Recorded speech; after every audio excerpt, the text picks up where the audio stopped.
Let's talk about those incredibly confusing relationships, the ones that often feel like just total chaos. But what if it isn't chaos at all? What if it's actually a game with a very specific and very hidden set of rules? You know that feeling, right? Where you're just constantly exhausted, always second-guessing yourself, and it feels like you're permanently one step behind. You're always on the defensive, just trying to figure out what just happened. And that's really the heart of it. It's not just that it's a hard game, it's that it's an unfair one. You're out there on the field, expected to play, but nobody ever gave you the rulebook. Meanwhile, the other player seems to be making things up as they go, just to make sure they always have the advantage. I mean, this quote from our source material just nails it, doesn't it? It lays it out so clearly. In this game, there are only two ways it can end for you. You either lose, or if by some miracle you win, that victory gets taken away from you. It's a setup designed for you to fail right from the start. So if it's a game with rules, what in the world are they? Well, that's what we're here to do. We're about to pull back the curtain and take a hard look at the hidden rulebook that runs these interactions. Let's kick things off with the most fundamental rule of all.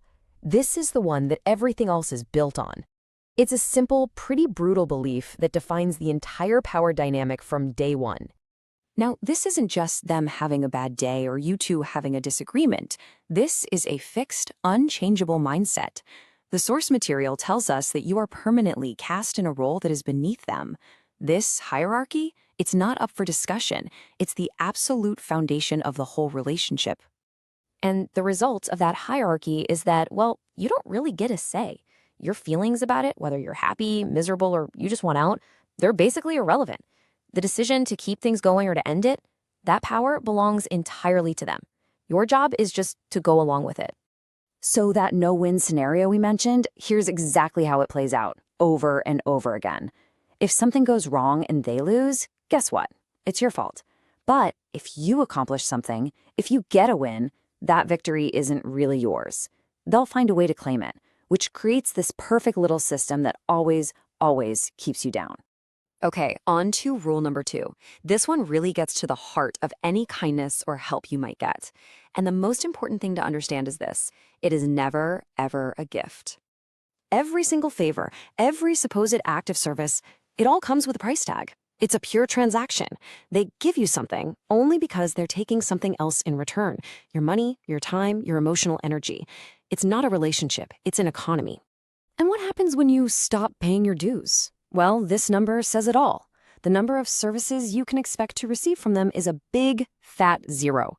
The second you stop providing what they want, all those favors just, poof, they disappear. This quote is so incredibly revealing. We're not just talking about big things here. Even the tiniest gestures, the crumbs, are part of the deal. And believe me, they will not hesitate to remind you of that. They'll either demand payback for something totally insignificant or threaten to cut you off from those little bits of kindness in the future. So beyond the basic structure of this game, you've got the specific tactics. Rule number 3 is all about the psychological strategies they use to stay in control and keep you stuck playing their game. This is one of the classics, the hot and cold treatment. One minute, they're pulling you in with tons of affection. That's the hot part. The next, they're pushing you away with total indifference, the cold. This emotional whiplash isn't random. It's a calculated technique designed to create confusion, anxiety, and a really powerful, unhealthy bond. But the mind games go even deeper. There's a whole playbook designed to systematically take apart your sense of who you are. First, they demolish what you've built and steal your accomplishments. Then, they move on to discrediting you, making you and others question your sanity. And finally, they'll either copy your successes and claim them as their own, or, if they can't do that, they'll punish you for them. So what does that look like in real life? Okay, let's say you're a really generous person. They might go around telling everyone how a mutual friend is actually the generous one. Or even worse, they'll accuse you of being selfish. Or they'll just constantly plant little seeds of doubt so that nobody, not even you, trusts your own gut anymore.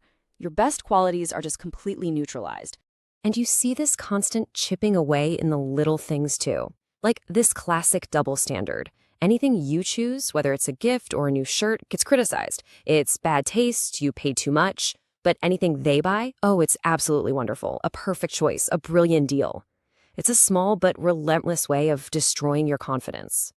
So, from these tiny, constant criticisms all the way up to the massive power imbalance, we've now walked through this hidden rulebook. We've looked at the foundation of inferiority, the you owe me nature of every single interaction, and the mind games used to keep it all going. The point here wasn't just to understand the chaos, but to actually see the system driving it. So what's the big takeaway here? It means the game is built on a hierarchy where you're never, ever supposed to be an equal. It means every interaction is just an exchange, not a real connection. And it means that all these mind games and constant put-downs are tools to keep you hooked and off balance. These are not the rules of a healthy relationship. They are the rules of a rigged game. Look, just knowing the rules doesn't automatically mean you win, but it does give you a choice. Understanding the system, seeing the game for what it is, that's the first most crucial step. The next step is deciding whether you're going to keep playing by rules that were written for you to lose. And really, that's the question we'll leave you with today.